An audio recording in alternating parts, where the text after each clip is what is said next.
Regardez-moi ce chat. Ce chat. T'as bien dormi, mon petit. Ah bon. Ou alors c'est moi qui me l'ai acheté. Ça pourrait bien arriver parce qu'il va m'offrir une vache. Oui. J'ai vu ça, j'ai dit, Bonjour et bienvenue dans ce Jan Vlog numéro 22. Tout né hier ou avant-hier, je sais plus. Je vous parlais que j'avais plein de tasses vaches. Et ben j'en ai une autre en plus parce que regardez ce que je viens. Parce que Kendall vient de trouver dans les tiroirs chez mes parents une tasse vache. C'est ma 4e. Voilà. En vrai, peut-être que je pourrais faire la collection. Mais gênant. J'arrête. And who am I? That's not a secret I'll never tell. You know you love me. XOXO. Gossip Girl. Alors du coup j'ai fini de monter ma vidéo de ce soir où on fait le gâteau avec Kendall et ma maman. Et là on va manger. Je vais remettre ma montre. Regardez. Je vous l'avais montré juste à mon anniversaire. Enfin à ma soirée d'anniversaire. Voilà, bon, je sais pas si vous la voyez bien, mais du coup c'est une Montboussin. Et c'est le cadeau de Kendall et de tous mes copains qui étaient présents à mon anniversaire. Je la mets pas pour dormir parce que bah, j'ai peur de l'abîmer. Du coup pour l'instant je l'ai pas encore oublié. Contrairement à ma bague de fiançailles que j'avais oublié un jour. Nous revoilà. Là je suis partie de chez mes parents, on rentre sur Marseille. Je vais retourner chez mes parents sûrement le week-end prochain pour pendant quelques jours. Aujourd'hui j'ai pas trop filmé donc je verrai comment je m'en sors parce que ben on a papoté avec ma maman, on s'est reposé, on est resté sur le canapé et voilà on a profité entre nous donc j'ai pas filmé des masses. On verra ce que je trouve comme solution pour que ce vlog soit intéressant tout de même. Et c'est moi qui conduis. Voilà, parce que j'avais envie de conduire. Les petits potes. Du coup c'est bon, j'ai trouvé l'activité du soir. On va papoter, on mange McDo en même temps. Parce que... C'est bien le cadre là? Ouais. Parce que comme je vous l'ai dit, on est en train de rentrer sur Marseille et on s'est arrêté au Domac. Ouais, puisqu'aujourd'hui on n'avait pas grand chose à filmer parce qu'il n'y avait pas forcément des trucs intéressants. Ouais, j'ai déjà dit. On s'est dit que ça pourrait être intéressant de parler des réseaux sociaux. Parce qu'en fait on a fait un énorme débat là sur le trajet. Je tiens à dire, désolé, j'ai encore ce pull. Parce il a menti, il le met même pour sortir. En fait il fait froid et c'est le seul pull que j'avais sur moi. Du coup bah... Voilà. Regardez. Wouhou! Nous sommes 290. Et nous sommes flous. Voilà, j'ai gagné 2 abonnés aujourd'hui. Moi je suis super contente hein, d'avoir 290 abonnés. Je trouve ça génial. Moi je trouve ça super cool parce que je pense que je vais me répéter comme d'hab. Mais ça a toujours été mon rêve de faire des vidéos sur YouTube. C'était mon rêve caché de quand j'étais plus jeune, quand j'avais genre 13 ans. Et honnêtement je pense que heureusement que j'ai commencé les vidéos il y a maintenant 2 ans à peu près, plus ou moins. Donc j'ai pas commencé avant parce que je pense que j'avais pas la force mentale de faire ça avant. Et que je disais tout à l'heure, enfin, on parlait avec Kendall et je disais que moi ce que je trouve bien sur les réseaux sociaux c'est moi ce qui me plaît c'est les gens qui ont une personnalité intéressante. Alors oui je suis en train de me jeter des fleurs et dire que j'ai une personnalité intéressante parce que je suis méga intéressante et que je suis méga drôle. Attendez, j'arrive pas à faire 2 trucs à la fois, faut que j'enlève ma tomate de mon burger. Petit aparté, Valouz, si tu passes par là on fait comme toi. Ah oui, on vole le concept de Valouz, on mange dans une bagnole. J'ai juste pas le plateau qui tient à moitié là. On n'a pas la Q3, la RSQ3 non plus. D'ailleurs, petit aparté, est-ce qu'Esther vous a raconté ce qui lui est arrivé tout à l'heure en ayant fait le... Ah bah non, j'ai pas raconté. La pression des pneus. Vas-y, raconte. Donc en fait on va faire la pression des pneus à un village situé à côté de là où elle habite. Et vous avez en fait un espèce d'angle, une place pour la pression. Et juste dans cet angle là, ici, en gros sur l'angle côté, il y a un mini trottoir. Et elle arrive en bombe comme ça là, elle se gare, elle regarde pas. Bah, elle a vu le trottoir, mais... Non mais en fait on a entendu un bruit, du coup j'ai fait comme ça. Je regarde la voiture, on était super haut, en fait j'étais sur le trottoir. Ouais. Enfin, mon pare-choc avant était sur le trottoir. Mais surtout qu'en fait on a entendu... Ce n'était absolument pas normal. Voilà. Du coup elle recule et là on entend... Et en fait c'est le bout de carrosserie en dessous qui s'est décroché quoi. Alors les réseaux, je disais que moi je suis très contente de faire des vidéos sur internet. Ma plateforme préférée c'est vraiment YouTube. Enfin, ça a toujours été ma plateforme préférée d'ailleurs. Toi c'est quoi là le réseau social que tu préfères? Si tu devais en utiliser qu'un pendant le reste de ta vie? En vrai il y en a un que j'adore mais que j'utilise pas assez souvent, c'est Twitch. Ah j'avais cru que t'allais dire Twitter. Non, Twitch je kiffe. C'est vraiment le concept d'être soi-même devant une caméra, à jouer à un jeu vidéo, ou à parler des fois, ou faire de l'ASMR pour ceux qui regardent. Mais j'aime bien le concept parce que vraiment en fait tu passes 6 heures à discuter avec ton chat. Du coup ouais c'est un peu mon truc préféré, moi c'est un peu un truc que j'ai toujours rêvé de faire. Mais déjà j'ai pas le temps, j'ai pas les moyens nécessaires, j'ai pas le matériel nécessaire. Ça coûte super cher. Peut-être plus tard, pourquoi pas. Moi, ce que j'allais dire, peut-être que dans l'immédiat, c'est pas le moment, mais peut-être l'année prochaine ou dans quelques mois ou quoi, tu vois. Ouais. Et puis mine de rien, qu'Estelle fasse des vidéos tout le temps et que moi je passe aussi en vidéo, bah je prends l'habitude de parler à une caméra quoi. Parce que moi j'ai vécu des périodes compliquées avec ma personne, comme plein de gens, mais quand j'ai commencé YouTube, ça allait mieux de ce point de vue là.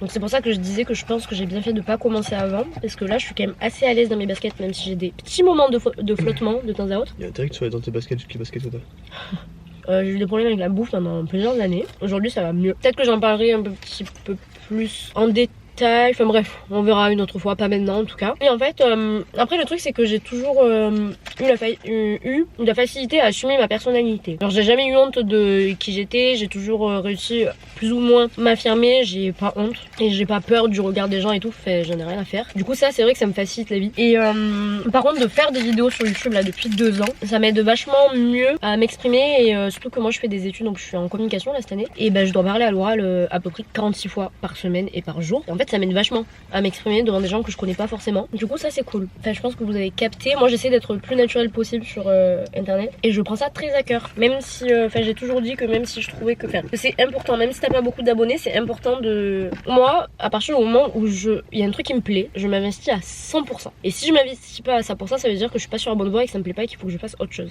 C'est pour ça que YouTube, j'ai eu la chance de pouvoir de suite m'acheter quasiment ma caméra. Un ordi j'en avais déjà, mais là par exemple je l'ai changé. J'ai changé de logiciel, j'ai pris Final Cut Pro. Et donc niveau matériel, j'ai eu de la chance d'avoir à peu près tout le package youtubeuse de suite, même si tu peux quand même créer du contenu sur internet avec ton téléphone ou ce que t'as quoi sous la main. Mais j'aime bien m'investir à 100%. Matériel et dans la tête aussi. Que penses-tu de ce que je dis, toi me connaissant depuis 10 ans? Ouais, c'est vrai que ça t'a bien aidé parce que voilà, toujours eu une personnalité un peu déportante, faut pas se mentir. Mais ouais, en fait ça lui permet d'approcher plus facilement les gens qui le connaissent pas ou autres, qu'à l'époque n'était pas possible. Qu'à l'époque je trouve que je suis quand même plus à l'aise avec les gens. Ouais. Quand même. Juste je calculais pas, j'avais pas forcément envie d'aller vers les gens déjà. Donc oui, ça l'a bien aidé, oui c'est sûr. Moi je trouve que c'est important, même si t'as pas beaucoup d'abonnés, de t'investir. Moi je trouve que c'est ça qui est important. Et je vous le dis, sinon ça n'a aucun intérêt. Oui. Pourquoi faire semblant de s'investir au début? Mais la moitié qui sont connus, je suis désolée de vous froisser certains, on est désolé de vous la prendre pour d'autres. La moitié qui font des trucs sur internet, c'est pour la thune. Hein. Alors on va pas être hypocrite. Par contre, si je gagne un jour de l'argent grâce à YouTube, parce que tant mieux pour moi, parce que c'est quelque chose qui me plaît et franchement on va pas cracher dessus, ça t'ouvre le monde de l'influence, ça t'ouvre quand même des portes sur plein de trucs que tu pourrais pas faire ou alors que tu mettrais plus longtemps à faire si t'étais pas connu. Genre le fait que ton nom soit connu, ça te permet de faire plein de projets et d'aller beaucoup plus vite que quelqu'un qui n'est pas connu, même si tu fais des trucs super cool dans la vie, tu vois. Après moi j'ai toujours été super contente, même quand au tout début j'avais commencé et qu'il y avait que Kendall, ma famille et mes copines qui me suivaient niveau abonnés, j'étais là en mode je donnais ma vie, même là tu vois, genre je faisais des vidéos en mode je vous parle comme si on était genre 6 millions sur la chaîne, alors que c'est pas le cas et au final je m'en fous un peu de ça. Ah oui c'est sûr qu'elle a toujours été investie, ça c'est pas...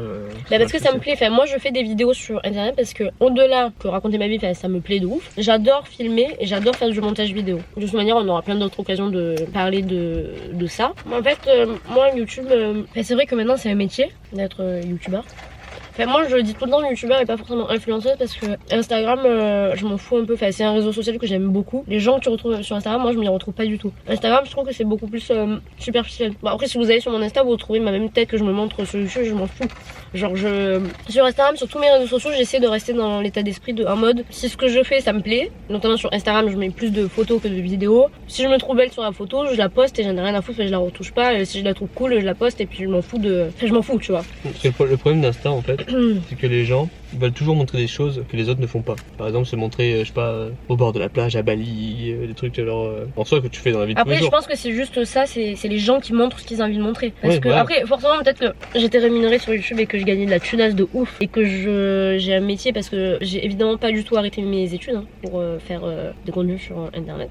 Je critique pas du tout ceux qui le font, mais moi c'est pas du tout le projet. Je fais des études qui me plaisent, j'ai des projets professionnels par rapport à mes études qui me plaisent et que je veux faire. Donc YouTube ce sera toujours à côté. Bon pour le coup je le prends autant au sérieux YouTube que mes études, même si là il y a eu quelques mois où je produisais plus de vidéos. Mais le fait d'en faire tous les jours par contre ça m'a grave remotivée et j'ai plein d'idées pour l'année qui arrive là et les prochains mois. Donc ça c'est vraiment cool. Et puis moi je sais que de faire plein de trucs ça me remonte le moral quand je suis pas trop d'attaque, ça m'aide de travailler. Alors je dis pas que c'est ça qu'il faut faire, ça c'est bon pour faire un burn-out, mais mais ça m'aide pas dans le même temps, tu vois. Bon, je sais plus ce que je disais, mais moi je sais que je suis en mode j'essaie d'être le plus naturel possible, et je trouve que c'est pas parce que t'as pas beaucoup, enfin, faut pas attendre d'avoir beaucoup d'abonnés pour essayer de le faire. Justement, au contraire, moi il y a 300 personnes qui me regardent. À partir du moment où tu te mets sur internet, déjà t'acceptes le fait que les gens peuvent te critiquer, et t'acceptes le fait que des gens que tu ne connaisses pas ont le droit de te juger. C'est parce qu'ils sont en droit de le faire qu'ils doivent le faire, parce que c'est nul de juger les gens que tu connais pas. Il faut se dire une chose, c'est que de nos jours, quoi que tu fasses, tu seras critiqué. Même si t'es pas sur internet, hein, tu vas être patron d'une entreprise, ton entreprise elle va exploser, bah tu seras forcément critiqué. Mais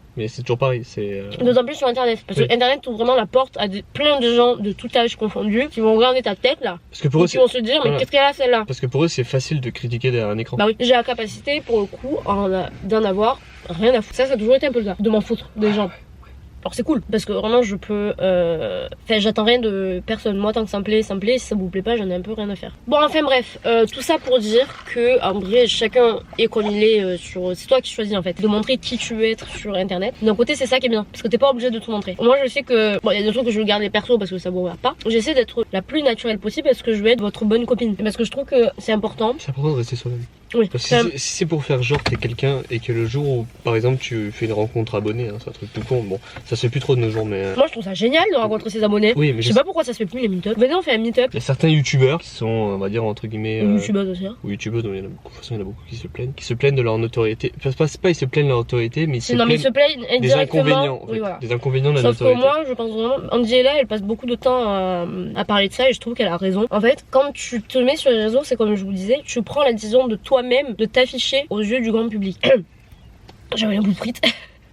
Il y en a plein qui voudraient être méga connus, avoir des millions d'abonnés, sans que les gens te reconnaissent dans la rue, viennent t'arrêter pour te dire on peut prendre des photos, machin, on peut discuter, etc. Alors que c'est grâce à eux que t'as des sous. Enfin comment dire, t'as le droit de te plaindre. Moi je dis pas que c'est normal qu'il y en ait qui viennent toquer chez des youtubeurs, des influenceurs et tout, parce que quand même la vie privée et ça ne se fait pas, c'est juste des gens mal élevés. Sauf qu'il y en a plein qui se plaignent de pas avoir une vie normale, de pas pouvoir sortir avec leur meuf, leur mec, ou juste avec leur copine, boire un verre, fumer une clope ou aller en boîte, sans qu'il y ait des gens qui viennent les arrêter. Sauf que t'es obligé, ça s'appelle le revers de la médaille, de la notoriété, et tu ne peux pas être connu avec des millions d'abonnés, même en étant moi je pense que même des filles qui ont moins d'abonnés que ça ou des mecs, ils se font arrêter dans la rue parce que t'as quand même des gens potentiellement qui te connaissent et qui viennent te dire gentiment salut, on peut prendre une photo parce qu'ils t'aiment bien et qui te voient tous les dimanches sur YouTube, tu vois. Tu peux pas dire non, même si t'es de mauvaise humeur. Moi la première je suis tout le temps de mauvaise humeur, mais le jour où il y a une meuf qui vient me voir ou un mec dans la rue qui vient me dire coucou c'est toi Polyester, on peut prendre une photo, mais même si je suis de mauvaise humeur, encore heureux, on en prend 10 photos s'il veut, y a pas de souci, on fait un shooting même. Enfin moi je trouve ça normal que tu fasses l'effort quand t'as des millions d'abonnés, t'es pété de thunes, tu gagnes des milliers par mois, que tu fasses au moins l'effort pendant 2 secondes d'être de bonne humeur le temps d'une photo. Bah surtout que en tant que youtubeur ça va rien changer à ta vie. Mais la personne qui va prendre la photo pendant une semaine aussi bien elle va parler de ça hein. Voilà, elle va parler que de ça, elle va être hyper contente. Après je suis d'accord dans un sens, c'est que maintenant le vrai souci c'est l'éducation des gens. Les gens mais c'est sûr que c'est comme les manifs et tout, t'en as ils sont juste là pour foutre le bordel,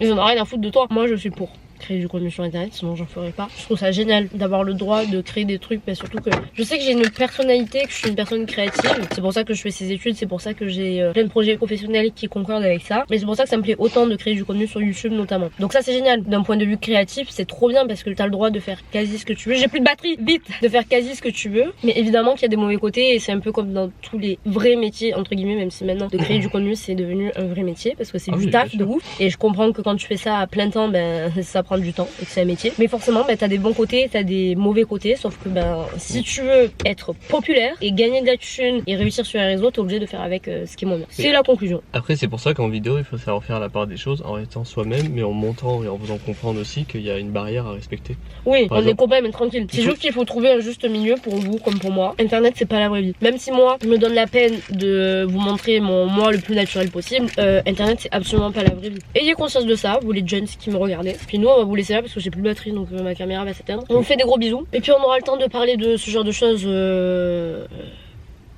plein de fois plus tard. Et si jamais, imaginons que vous reconnaissez Polyester dans la rue, n'hésitez pas. Venez, je suis sympa. Je suis sympa et je suis super drôle. Et si vous me reconnaissez dans la rue, surtout hésitez avant de venir, surtout. On vous fait des gros bisous et puis on vous dit à demain parce que les Jazz Vlogs c'est tous les jours. Et gros bisous et à demain. D'ailleurs si jamais vous avez oublié c'est son mot d'anniversaire. Ah c'est vrai, je le dis même plus. C'est mon mois d'anniversaire.